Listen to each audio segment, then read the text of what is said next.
Trump's new sanctions on Russia, can they end the war in Ukraine? Introduction. Today's analysis is based on the Hindu editorial titled Sanctioning Russia. The article examines the Trump administration's fresh sanctions on Russia and their wider geopolitical impact. Context: the Trump administration has imposed new punitive measures against Russia targeting its major oil companies Rosneft and Lukoil. The reason: Moscow's refusal to agree to a ceasefire in the ongoing Ukraine war. Since the beginning of the conflict, Russia has heavily relied on oil exports to fund its military operations. This has made energy trade a critical battleground between Moscow and the West. Impact on India and China. To intensify pressure, the U.S.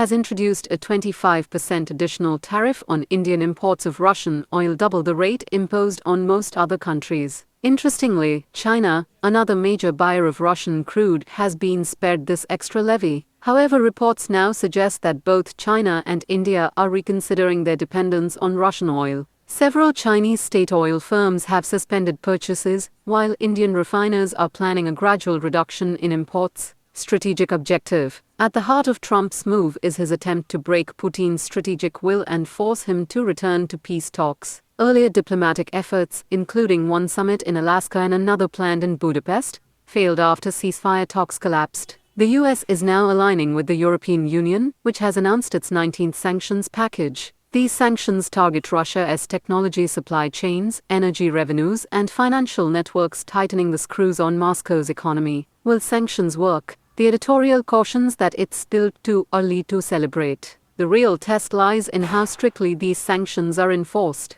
Russia has repeatedly found ways to bypass restrictions through third-party countries and discount trade routes. If Trump's sanctions fail to close these loopholes, they may not have the desired impact. But if they succeed in forcing Russia to compromise on key fronts like ending hostilities in Donbass or reducing NATO tensions, the prospects for peace could improve. Conclusion for UPSC. From a UPSC perspective, this issue is crucial for General Studies Paper 2, covering international relations and India's foreign policy. It shows how global energy politics can reshape diplomatic equations and test India's balancing act between major powers. In short, these sanctions are not just about oil, they are about power, pressure, and peace in the modern geopolitical order.